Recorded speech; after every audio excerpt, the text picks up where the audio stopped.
বহুকাল আগে উত্তর হিমালয়ে এক ছোট্ট গ্রাম ছিল। দরিদ্র সেই গ্রামের এক অতি দরিদ্র পরিবারের ছেলে পরাশর পিতার সাথে থাকে। বয়স অল্প হলেও মাটির কাজে পরাশরের খুব খ্যাতি ছিল সারা গ্রামে। কিন্তু সারা জীবন তুই আমার মতো মাটির কাজ করবি? এসব ছেড়ে একটু পড়াশোনা কর বাবা। শোন, জামা কাপড় গুছিয়ে নে দেখি, কাল ভোরেই আমরা রওনা দেব। কোথায় যাব বাবা?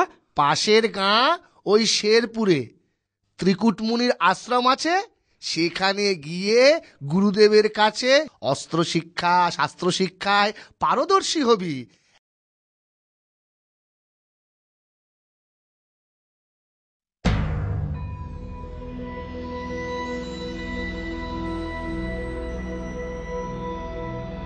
প্রণাম গুরুদেব। কে বাছা তুমি?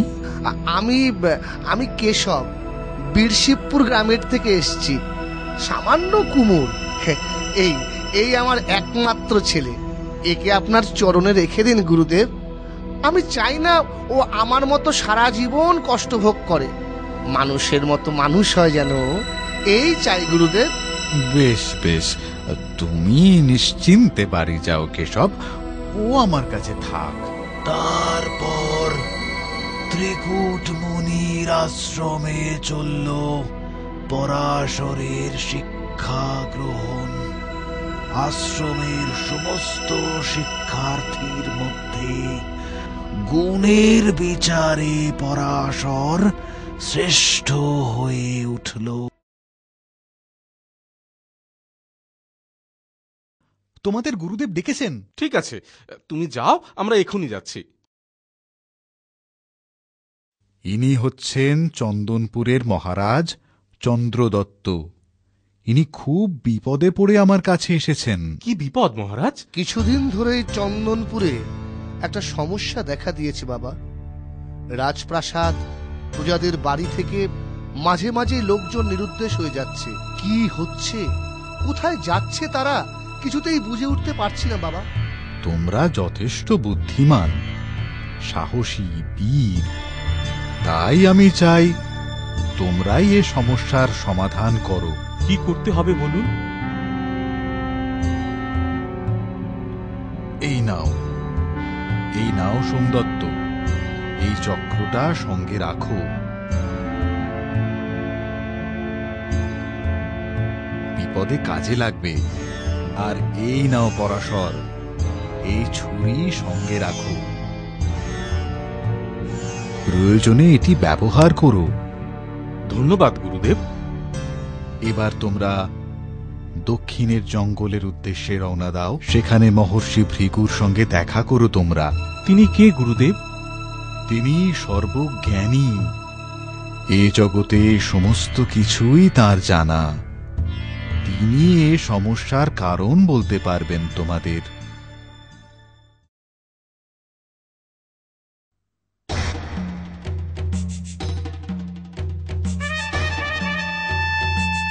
প্রণাম ঋষিবর।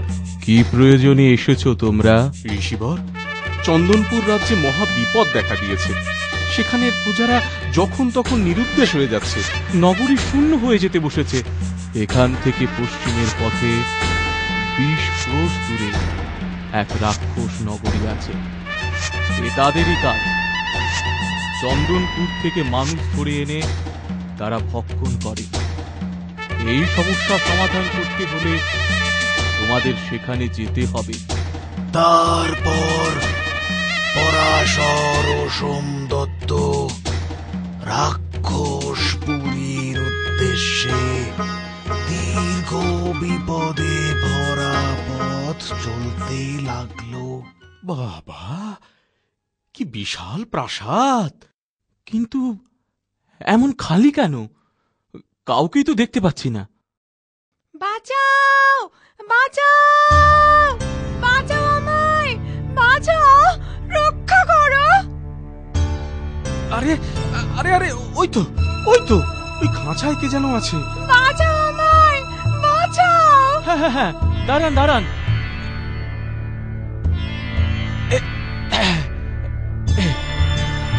নিন, বেরিয়ে আসুন। ধন্যবাদ। কে আপনি?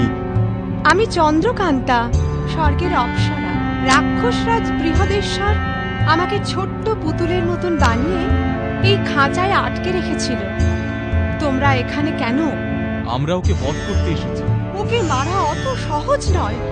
ওইদিকে মাটির নিচে মহাকালের মন্দির আছে। ওই মহাকালের হাতে যে স্বর্ণদণ্ড আছে তাতেই রাক্ষসরাজের প্রাণ আছে।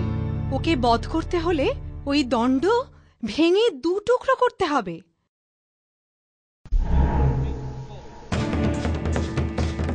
এ যজ্ঞ সমাপ্তির পর আমি অমরত্ব লাভ করি।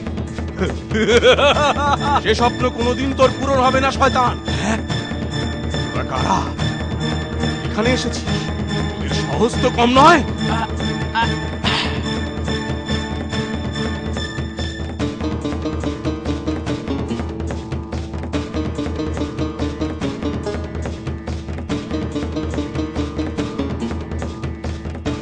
বন্ধু, ওই দণ্ডটা ভেঙে দাও।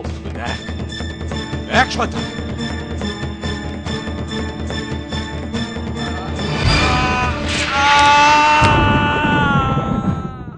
এখানে কিন্তু মহারাজ, দানবরাজকে বধ করার জন্য কোনো কৃতিত্বই দেওয়া যাচ্ছে না দুই যুবককে। বেতাল, দানবরাজ মায়া বলে অনেক বেশি শক্তি আছে। এক্ষেত্রে মায়া শক্তির সাহায্য নিয়ে তারা যথেষ্ট বুদ্ধিমানের পরিচয় দিয়েছে। তাই সোমদত্ত ও পরাশর যথেষ্টই বীর বেতাল।